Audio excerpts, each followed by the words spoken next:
Fala galera, aqui é o Drake. E se você fosse um ex-jogador de golfe e precisasse voltar à ativa para bancar os estudos da sua filha, o que você faria? Esse maluco não imagina a confusão em que está se metendo ao recusar essa proposta. Começamos com o Happy Gilmore contando como a vida dele mudou completamente. O plano inicial era virar jogador de hóquei, mas aí um dia ele segurou um taco de golfe e tudo virou de cabeça para baixo. O cara acabou entrando nesse novo esporte, fez sucesso e ainda casou com a Virginia. Os dois construíram uma família rapidinho, tiveram 4 filhos em 4 anos. E foi aí que a Virginia teve uma ideia genial. Sugeriu que o Happy fizesse comerciais de camisinha, mostrando pra todo mundo o quanto ser pai era puxado. Mesmo sendo uma lenda do golfe, o Happy tentou fazer os filhos seguirem pelo mesmo caminho, mas não rolou. Eles puxaram mais pro hóquei mesmo e eram tão agressivos quanto o esporte exige. Ainda assim, o Happy levava tudo com bom humor. Teve até um lance inusitado que mostrava o quanto o Happy é sortudo. Ele deu uma tacada perfeita, a bola parou bem na beirada do buraco e ficou ali. Até que um passarinho passou voando, fez o número 2 em cima da bola, e isso fez ela rolar pro buraco. O tempo passou e eles tiveram mais uma filha, a Vienna. O Happy, cansado da correria, sugeriu que ele e a Virginia se aposentassem do golfe e passassem mais tempo com a família. Mas ela não topou e lembrou que o Chubbs, aquele mentor deles, sempre dizia: só estamos começando. Tudo ia bem, até que um dia, durante um torneio, o Happy deu uma tacada que acabou acertando a Virginia, e ela não resistiu. Foi aí que a vida dele desandou de vez. Agora viúvo, o Happy ficou completamente perdido. E como era a Virginia que cuidava das finanças, ele começou a se enrolar todo. Até que um dia, o cara flagrou um homem tentando levar a Ferrari dele e partiu pra cima, achando que era um ladrão. Só que o cara não era um bandido, era o responsável por recolher o carro, já que o Happy não tava pagando as parcelas. No fim das contas, ele foi processado, perdeu a grana e até a casa que ganhou de herança da avó dele. E isso soa meio esquisito, porque um jogador de golfe ganha muita grana. Pra vocês terem uma ideia, por anos o Tiger Woods foi o atleta mais bem pago do mundo, até mais que o Messi e o Cristiano Ronaldo. Mas enfim, o Happy perdeu tudo. Ele teve que se mudar com a filha, que já era uma jovem adulta, pra um bairro bem mais simples. Já os filhos foram morar juntos em um apartamento. Sem muitas opções, o Happy arrumou um emprego num mercadinho e começou a afundar no álcool. Pra se ter noção, ele escondia bebida em todo tipo de lugar, até dentro de um pepino. Foi aí que apareceu o Frank Manatee, o dono de uma bebida esportiva chamada Max Sports. Ele queria criar um novo tipo de competição de golfe, mais dinâmica, voltada para um público jovem, e queria o Happy como estrela principal do torneio. Mas o Happy estava completamente desconectado do mundo do golfe, e ainda abalado com a morte da Virginia, ele recusou de cara. O Frank, sem sensibilidade nenhuma, começou a debochar da situação, e isso irritou o Happy, que sempre teve o pavio curto. Ele reclamou até do bafo do Frank, que era mesmo insuportável. Aí o Frank continuou provocando, dizendo que se o Happy encostasse um dedo nele, iria direto pra cadeia. Então o Happy só pega o rádio, chama a Linda e pede pra desligar as câmeras por um minutinho. E sem hesitar, joga o Frank dentro de um aquário cheio de lagostas. Depois de toda aquela confusão, o Happy volta pra casa. E lá, ele encontra a filha, Vienna, treinando balé com a professora dela, a Mônica. A Mônica elogia a menina, dizendo que ela tava em outro nível e que o talento da jovem é absurdo. E aí conta que mexeu uns pauzinhos e conseguiu uma vaga pra Vienna na escola de balé em Paris, uma das melhores do mundo. Só tinha um pequeno detalhe: o curso ficava do outro lado do oceano e custava $75 mil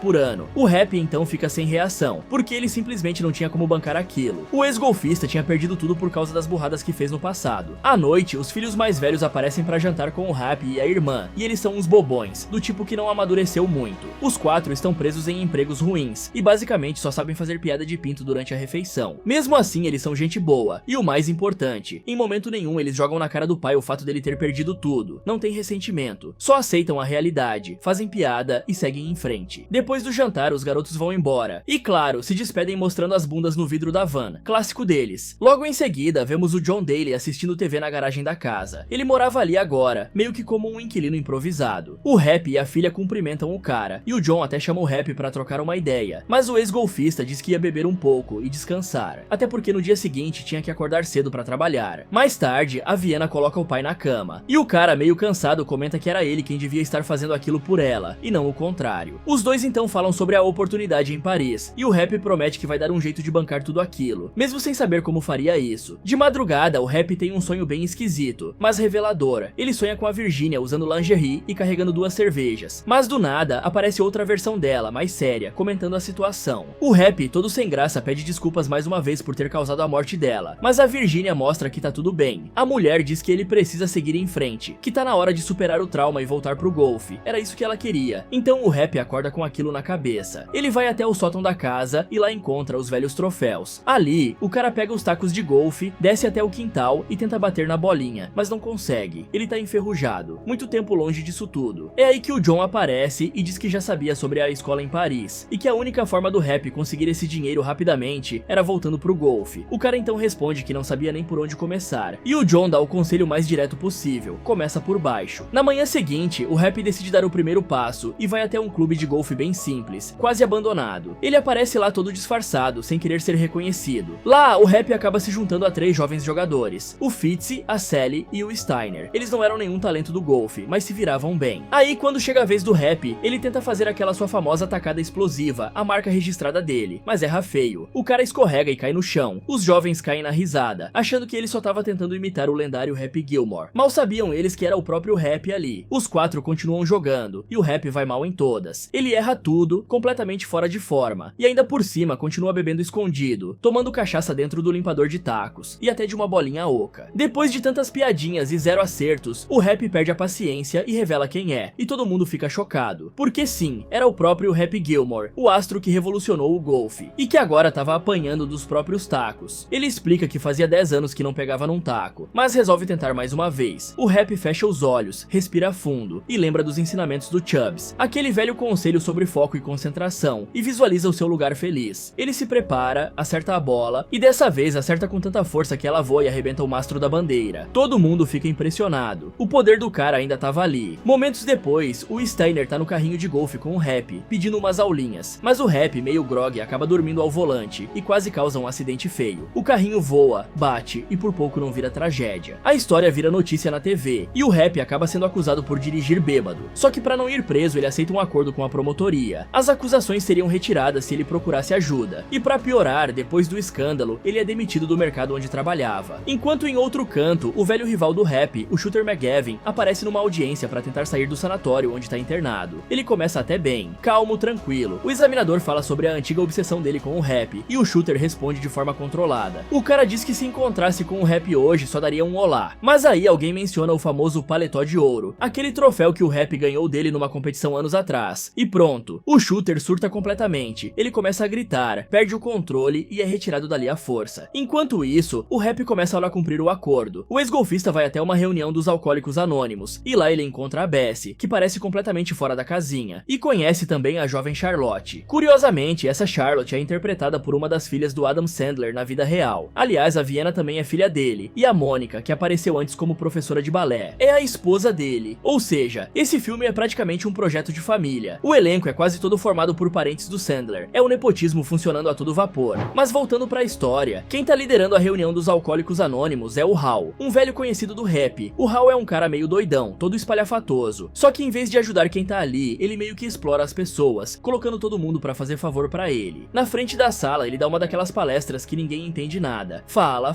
mas no fim não diz coisa com coisa, e os outros participantes só assistem, meio perdidos. Enquanto isso, começa a pipocar na mídia o anúncio de uma nova liga de golfe. A ideia era revolucionar o esporte, deixar tudo mais dinâmico e atrativo para um público jovem. O Frank, aquele mesmo que foi jogado no aquário de lagostas, dá várias entrevistas promovendo essa nova liga. Em uma dessas entrevistas, um repórter pergunta se ele pretendia convidar o Happy Gilmore para participar. O Frank, todo fingido, responde que nem conhece esse tal de Happy, mas o Happy vê tudo pela TV e claro que não deixa passar. O ex-golfista debocha da cara do Frank, lembrando exatamente do dia em que ele foi lançado no aquário das lagostas. Já a Vienna, ela tá fazendo uma limpa na casa, recolhendo todas as bebidas escondidas que o pai deixou espalhadas por ali. Era cachaça escondida em tudo quanto é canto, no controle remoto da TV e dentro de um relógio cuco, por exemplo. Já o Happy resolve pregar uma peça no John e dá pra ele um gole de álcool gel, fingindo que era bebida normal. Só que o John gosta, e pior, vicia naquilo. Depois disso, o Happy começa a procurar emprego, vasculhando os classificados do jornal, mas o John dá a real, ele devia insistir no golfe. A Vienna também apoia, ela diz que era só questão de treino. O talento ainda tava lá, era só reativar. Então o Happy leva isso a sério, ele começa a praticar em tudo quanto é lugar. Na praia, em campo improvisado, até numa loja de tacos. No começo é um desastre, mas com o tempo ele vai recuperando a forma. A precisão volta, e o velho Happy começa a aparecer de novo. Até que chega o grande dia, e ele se despede dos filhos dizendo que vai participar de um torneio importante. Além disso, esperava voltar com dinheiro suficiente para bancar os estudos da Vienna em Paris. Os filhos, como sempre, apoiam. Eles estão 100% com ele. Mais tarde, o Happy chega na sede da Liga Profissional de Golfe, e lá ele passeia por uma galeria cheia de estátuas de jogadores históricos, e acaba vendo a própria estátua. Só que ela tem uns dentes esquisitos que fazem ele parecer um castor. Ele também reencontra o Doug Thompson, o organizador da liga. O Doug comenta que a nova liga do Frank estava atrapalhando tudo. Os patrocinadores estavam começando a olhar mais para pra esse novo formato do que pra liga tradicional. O Happy então tem uma ideia. Ele sugere que o Doug ligue pro Frank e proponha um desafio. As duas ligas se enfrentariam numa competição. Os 5 melhores da liga tradicional contra os 5 melhores da nova liga, chamada de Liga Maxi. Mais tarde, rola um jantar com vários veteranos do golfe. O Happy reencontra antigos colegas que agora estavam aposentados. Todos eles dizem que não têm coragem de voltar a jogar, muito menos contra uma geração mais jovem, e acham que o Happy é corajoso por topar esse retorno. Durante esse jantar, o Happy presencia uma cena meio tensa. Um rapaz chamado Oscar é demitido de forma injusta pelo gerente do clube. No sanatório, o shooter recebe uma notícia que muda tudo. Os amigos poderosos dele mexeram os pauzinhos e conseguiram a sua liberação. Ele então sai todo feliz, dançando na chuva, mas quem tá esperando por ele no estacionamento é o Frank. De volta ao jantar, o Doug sobe no palco e anuncia que ligou pro Frank e fez a tal proposta, por isso as duas ligas vão competir. Só que os 5 jogadores da liga tradicional ainda não foram escolhidos, e isso vai ser decidido no torneio do dia seguinte. A notícia então anima todo mundo, e até o gerente que demitiu o Oscar fica empolgado, tanto que ele acaba causando um acidente no meio do salão, derruba 2 jogadores e quebra uma mesa. No dia seguinte, o torneio começa de verdade. O Happy chega no vestiário, abre o armário dele e leva uma surpresinha dos outros jogadores. Tinha fralda geriátrica, remédio pra dor e um monte de coisa zoando a idade dele. Uma forma nada sutil de dizer que ele já tava velho demais pra aquilo. Mas apesar da brincadeira, o clima era de respeito. Um dos jogadores até comenta como era engraçado lembrar que quando o Happy jogou pela primeira vez, ele nem tinha um carregador de tacos. E o Happy entra na onda rindo junto. Mas o detalhe é que dessa vez ele também não tinha. O antigo carregador do Happy tinha se mudado pra Suíça, então ele tava de novo sozinho. É aí que o Happy repara num rosto conhecido ali perto, o Will, um carregador que ele já tinha contratado anos atrás, e que naquela época o Happy tinha sufocado achando que o cara tava roubando seus tacos. O coroa então vai até ele, numa boa, e pede pro cara ser o seu carregador. Só que o Will agora era um jogador, e com um sorrisinho falso diz que não guarda mágoas, mas recusa. Na verdade ele guarda mágoas sim, fica óbvio, principalmente quando o Happy chama ele de loirinho, porque não lembrava nem o seu nome. Sem opção, o Happy chama o Oscar, o garçom que foi demitido na noite anterior. O cara não manja nada de golfe, mas aceita o convite, e apesar de ser meio perdido, ele até que quebra um galho. Chega então a hora da primeira tacada. O Happy se posiciona, tenta se concentrar, mas agora que ele não pode mais pensar em bebida, precisa de outro lugar feliz. Então, do nada, ele imagina que tá sentado no banheiro, forçando pra descarregar, e depois imagina que está vestindo uma bermuda 2 números menor. Isso acalma ele. O importante é que funciona e ele acerta o buraco logo de primeira. A plateia então vibra, e o Happy começa a pegar o ritmo. O cara vai acertando, jogando bem, e termina o primeiro dia de competição entre os 10 melhores colocados. Nada mal pra quem passou uma década longe do golfe. No segundo dia, o desempenho dele melhora ainda mais. Ele sobe pra terceira colocação, e isso deixa o Will totalmente irritado. O cara se desconcentra e erra a tacada. Ele fica tão irritado que acaba repetindo o passado. Enforca o próprio carregador, exatamente como o Happy tinha feito com ele anos antes. O Happy vê de longe a cena e só ri. Mais tarde, o Happy se prepara pra uma tacada importante e pede pro Oscar fazer o mesmo ritual que ele costumava fazer com seus carregadores. Enviar boas energias e pensar em um lugar feliz. O Oscar se concentra e imagina o gerente que demitiu ele amarrado num pau, coberto de mel, só pra atrair um urso faminto. O plano funciona, pelo menos na imaginação, e deixa ele super feliz. De algum jeito, o Happy entende o que ele pensou, e também sorri, e então manda mais uma tacada perfeita. À medida que o torneio vai avançando, o Happy começa a chamar a atenção de todo mundo. O desempenho dele só melhora, e contra todas as expectativas, ele chega à liderança. Entre as tacadas, o Happy vai pra uma reunião dos alcoólicos anônimos, e lá todo mundo demonstra orgulho dele, principalmente pelo cara ter resistido à tentação de beber nas comemorações do torneio. Em vez de álcool, ele ficou só no café, o que foi um passo importante. Numa noite, o Happy conhece o Billy, um dos adversários que ele vai enfrentar na grande final. O Billy era um cara que sempre teve uma carreira modesta, sem grandes destaques, mas naquele torneio ele tava vivendo o melhor momento da vida dele, por isso o rapaz estava determinado a vencer. Só que o Happy não conseguia guardar o nome do cara, toda hora esquecia, e isso claro irrita o Billy. No dia seguinte, começa a grande final do torneio. O Happy se prepara para dar a primeira tacada, mas antes mesmo de começar, ele tem uma visão da Virginia. Aquilo mexe com ele e tira totalmente a sua concentração, e a tacada sai torta. Depois, o cara encontra a senhora Larson, junto com o Dragon, o filho do antigo Sr. Larson, um grandalhão que estava ali sempre torcendo por ele. A mulher então comenta sobre o Dia das Mães, que seria no dia seguinte, só que ela não sabia que a esposa do Happy já tinha falecido, e aquilo atinge o golfista em cheio. Ele se desconcentra de novo, e chega até a imaginar os filhos reclamando que não tinham mais mãe. Completamente abalado, o Happy decide dar uma pausa, e vai até o banheiro, e lá ele fica encarando a foto da Virginia. E naquele momento de fraqueza, pega o telefone e bebe uma cachaça escondida que tinha ali dentro. Depois disso, o desempenho dele no torneio desanda. O cara começa a errar tudo. Enquanto isso, o Frank leva o shooter McGavin até um centro de treinamento secreto, e ele abre uma porta usando o próprio bafo como scanner biométrico, sim, isso mesmo que você ouviu, e começa a revelar o que estava por trás de tudo. O Bacana conta que a vida do Rap estava em ruínas, que a Virginia tinha morrido, e que isso podia ser usado para motivar o Shooter a voltar. O Frank estava apostando no McGavin como sua grande arma no confronto final entre as ligas de golfe. Aí ele solta outra revelação e fala de um tal de Ben Daggett, um cara que fazia atacadas inacreditáveis, até melhores que as do Rap. Só que esse Ben na verdade tinha um problema no quadril, um tendão rompido desde a infância que ironicamente dava a ele maior rotação no quadril, o que aumentava a força das tacadas. Um dia, os agiotas para quem ele devia dinheiro enfiaram um sapato no seu traseiro, e foi aí que o raio-x revelou o segredo. Desde então, todos os jogadores da nova liga, a Maxi, passaram a fazer essa mesma cirurgia para simular o defeito. O McGavin, ao saber disso, fica revoltado. Ele vê aquilo como uma trapaça, mas o Frank não liga, e ainda revela que o próprio Billy tinha feito a cirurgia, e era na verdade um infiltrado. O Shooter então não aguenta mais ouvir, joga café quente na cara do Frank e foge dali. De volta ao torneio, o Rap tá completamente desestabilizado. Ele erra várias jogadas, e termina em 6º lugar. Foi uma queda enorme depois de liderar a competição. O cara ainda é acusado de estar bêbado, mas graças a uma distração armada pelo Dragon, que correu pelado pelo campo, ele não é pego em flagrante e nem fazem o teste de álcool. Mesmo assim, o Rap fica arrasado. Ele vai até o túmulo da Virginia e lá encontra o McGavin. O rival já estava lá, prestando homenagens. Os dois então começam a discutir e até saem no tapa, mas depois acabam se entendendo. Eles resolvem as suas diferenças e vão juntos até a casa do Rap. Chegando lá, o clima é de tensão. Todo mundo tá preocupado porque ao violar o acordo com a promotoria, o Rap poderia ser preso a qualquer momento. Mas aí aparece um advogado com uma boa notícia. Como não havia provas de que o Rap realmente estava bêbado, o mandado de prisão foi retirado. E apesar da 6ª colocação, o prêmio de consolação era bem gordo, 496 mil dólares. Todo mundo então comemora. Mas aí vem o detalhe. A liga decidiu aplicar uma multa de 500 mil dólares pelo comportamento dele, o que significa que no fim das contas, o Rap ficou com um prejuízo de 4 mil dólares. Mas ainda tem mais. Como o Billy foi revelado como infiltrado da liga rival, a vaga dele na competição entre ligas foi cancelada, e quem herdou a posição dele foi justamente o Rap. Mesmo assim, o Rap não se anima muito. A queda no torneio deixou ele desmotivado, mas os filhos tentam levantar o astral do pai, dizendo que ele não podia desistir agora, e a Vienna entrega pro cara um papel com um contato de alguém que poderia ajudar. Enquanto isso, o advogado comenta que o Frank denunciou a fuga do McGavin, e por conta disso, agora ele era considerado um fugitivo de um manicômio. Depois de tudo isso, o Rap resolve procurar a ajuda de alguém especial. Ele vai atrás do Slim Peterson, o filho do lendário Chubbs, aquele que foi mentor do Rap anos atrás. O Slim era meio excêntrico, andava com um braço de madeira, parecia meio desligado, mas ainda carregava o espírito do pai. O Rap aproveita para pedir desculpas pela morte do Chubbs, mas o Slim não guarda rancor, e ele fica até feliz quando o Rap o convida para ajudar na competição entre as ligas. A preparação logo começa e o McGavin também entra no jogo, resolvendo dar uma palestra motivacional pro Rap e pros outros jogadores da liga tradicional. Ele mostra vários vídeos dos caras cedendo à pressão em momentos cruciais, e diz que os jogadores da Maxi eram monstros em campo, sem medo, e que eles precisavam estar preparados. O discurso é duro, o McGavin dá um esculacho geral, mas os jogadores lembram que todo mundo já cedeu à pressão alguma vez, inclusive o próprio McGavin quando perdeu pro Rap anos atrás, e com isso deixam ele sem palavras. Mas no fim, o McGavin volta pro foco, diz que aquilo não era só um torneio, era a sobrevivência do golfe como eles conheciam, era sobre manter o esporte vivo. E aí com esse novo discurso, todo mundo resolve apoiar. A partir daí, começa um treinamento pesado com as técnicas malucas do Slim. Eles treinam mirando em alvos móveis, fazem tacadas enquanto são distraídos, praticam em situações absurdas. Quem serve de cobaia na maioria dos exercícios é o primo do Oscar, o Esteban, um maluco que não tem medo de nada e parece até gostar de levar umas boladas. Num desses treinos, o Scott Scheffler, um dos jogadores, pede pro Rap ensinar como se briga no hockey, e o Rap mostra usando o Esteban como cobaia de novo. A seguir, o Frank e o Billy aparecem e tentam uma última cartada, e o Frank tá usando um tapa-olho por causa do café quente. O Bacana oferece um acordo: se o Rap abandonar os companheiros e mudar de lado, ganharia 10% da Maxi Liga. Mas o Rap recusa na hora. Ele diz que a Virginia jamais aprovaria uma escolha dessas, e ainda dá mais uma alfinetada no Frank, falando do bafo dele. Aí chega o grande dia. O Rap se despede dos filhos e se prepara pra sair, mas a velha caranga dele não liga. Ele tenta de tudo, e os filhos tentam ajudar, até começam a bater no carro, como se isso fosse resolver alguma coisa. Do nada, o vizinho doidão aparece, e também começa a bater no carro, querendo participar da tradição. Mas o Rap reclama, dizendo que isso era coisa de família, e os filhos correm atrás do vizinho, tentando expulsar ele da bagunça. Mais tarde, os jogadores da Maxi Liga são apresentados como verdadeiras celebridades, com fumaça, música alta, tudo no estilo popstar. Já os jogadores da liga tradicional entram como se fossem só mais um no clube, sem nenhum glamour. Logo de cara, o desafio é pesado. Os jogadores têm que acertar a bola por cima de uma floresta inteira. Os da Maxi mandam muito bem, todos conseguem. Já os tradicionais começam a sofrer. Pra piorar, tem provocação. Um jogador da Maxi começa a falar um monte de besteira pro Scott Scheffler pra tirar a concentração dele, e consegue. consegue. O Scott perde a cabeça, dá um golpe de hóquei como aprendeu com o Happy e acaba sendo punido e preso. A competição continua e os desafios só aumentam. Os jogadores têm que acertar bolas em meio a labaredas de fogo, tacar dentro de carros em movimento, tudo cada vez mais absurdo. Na vez do Happy, um cara aparece querendo atrapalhar. Era o filho de um antigo hater, querendo desestabilizar o Happy, mas o cara lembra que se encostasse nele ia acabar preso. É nesse momento que os filhos do Happy surgem pra ajudar. Eles partem pra cima do hater e jogam ele num lago cheio de crocodilos, e os bichos atacam na hora, enquanto a plateia ri. E sim, aquilo foi assassinato, mas ninguém pareceu se importar. Enquanto isso, o Hal assiste tudo de casa, bem à vontade, enquanto a Charlotte e a Bessie limpam a casa dele como sempre. Voltando pro torneio, os jogadores da Maxi vencem as primeiras rodadas, e agora os tradicionais precisam ganhar a próxima de qualquer jeito, senão a competição acaba ali mesmo. Um dos jogadores da liga tradicional faz uma tacada excelente, mas escorrega na pista de gelo e se machuca. O Happy então tem uma ideia, chamar o McGavin como substituto. No início, o McGavin recusa, dizendo que fazia anos que não jogava, mas o Happy consegue convencer o velho rival, e ele acerta uma tacada incrível, virando o jogo e dando a vitória daquela rodada pros tradicionais. Agora tudo tá empatado, e o desempate é entre o Happy e o Billy. O desafio final é absurdo, os dois precisam fazer uma tacada em linha reta por quase 1 quilômetro. O Billy manda muito bem por causa do seu quadril alterado, acerta uma tacada poderosa e a bola para colada no buraco. Ninguém acredita que o Happy vai conseguir superar aquilo, mas o veterano se concentra, coloca toda a raiva no taco, imagina o rosto do Hal na bolinha falando besteiras, e manda com tudo. A bola vai longe, e para ainda mais próxima do buraco que a do Billy. Na jogada seguinte, o Billy percebe que a plataforma onde o buraco fica é móvel, e isso complica tudo. Ele então tenta fazer o carregador de tacos ficar em cima para equilibrar, mas o cara foge de medo, e a tacada sai errada. Já o Happy erra também, e deixa a bola presa numa caixa de areia profunda. Logo a seguir, o Frank aparece e assume o lugar de carregador do Billy. Com a ajuda dele, o Billy faz a tacada e acerta o buraco. Pressionado, o Happy pede um conselho ao Slim, e o Slim diz para ele usar a parede ao lado e fazer a bola quicar até o buraco. O veterano tenta, a jogada é incrível, mas a bola para bem na beirada. O Happy percebe que precisa subir na plataforma, mas para ela ficar equilibrada, o Oscar precisa subir do outro lado, então ele se prepara para o último lance. Só que aí, o Frank aciona um dispositivo secreto que começa a girar a plataforma, dificultando ainda mais. Depois ele propõe um acordo. Se o Happy acertar, ele fecha a Maxi Liga, mas se errar, o Happy teria que se juntar à liga dele. Aí o veterano faz uma contraproposta. Se ele acertar, o Frank teria que pagar a escola da Viena, dar o Rolls Royce dele, comprar de volta a casa da avó do Happy e ainda abrir um restaurante italiano pro Oscar. E o Frank topa. O Happy então troca o taco de areia pelo de grama, respira fundo, olha pros filhos na plateia, e por um momento os vê como crianças. Ele também vê a Virginia segurando a pequena Viena. É nesse clima que o cara faz a última tacada. A bola rola bem devagar e para bem na beirada. Nesse momento, o Oscar desmaia do outro lado da plataforma de tanta tensão. O peso muda e faz a plataforma se mover, e esse pequeno movimento faz a bolinha cair no buraco. A comemoração é geral. Os filhos abraçam o pai, e o Esteban e o Oscar dão uma entrevista dizendo que agora vão abrir o restaurante deles. Enquanto isso, o Scott Scheffler assiste tudo da prisão, comemorando com os outros presos como se fosse final de Copa do Mundo. Já o John vibra na garagem com o vizinho doidão. Passa um tempo e o Happy aparece dando um discurso emocionado por estar há 3 meses sem beber. Mas aí o Hal começa a provocar, dizendo que duvidava que o Happy ficasse 1 ano sóbrio. A Charlotte então se mete pra defender o Happy, e o Hal se vira contra ela, mandando a jovem limpar as calhas da sua casa. Só que era tudo parte de um plano. A Charlotte dá o sinal e diz no microfone que eles já tinham provas suficientes. Assim, a polícia invade o lugar e prende o Hal por exploração. Só que ele ainda tenta fugir, rouba a medalha de 3 meses de sobriedade do Happy e sai correndo com todo mundo atrás dele. Mais um tempo se passa, e a Viena tá embarcando pra Paris, e os irmãos vão junto pra uma apresentação, pois eles viraram mímicos cantores. Mais uma ideia maluca, mas pelo menos os rapazes tinham bom coração. Depois de se despedir deles, o Happy vê o avião decolar e tem uma visão das pessoas do primeiro filme que já partiram, inclusive a Virginia, que diz que ele vai ficar bem. Em seguida, o cara entra no Rolls Royce que ganhou do Frank, mas como é elétrico, o carro tá descarregado. Então ele pega os tacos e sai caminhando a caminho do próximo torneio, pois o Happy tinha voltado à ativa de vez. Já na TV, um repórter avisa que além do fracasso da Liga Maxi, o Frank agora era procurado pela justiça. A bebida que ele vendia estava causando mau hálito, gengivite e até uma doença nova chamada língua podre. E encerramos vendo o Scott ainda na prisão, assistindo tudo como se estivesse no sofá de casa. O policial avisa que ele podia fazer a ligação a que tinha direito e ir embora, mas ao ouvir que o jantar seria nuggets, ele decide ficar mais uma noite. Fala galera, qual esportes vocês gostariam de praticar? Me contem aí nos comentários. E se você quiser ver outros vídeos aqui do canal, é só clicar em um desses que está aparecendo na tela. Muito obrigado por assistir e até o próximo.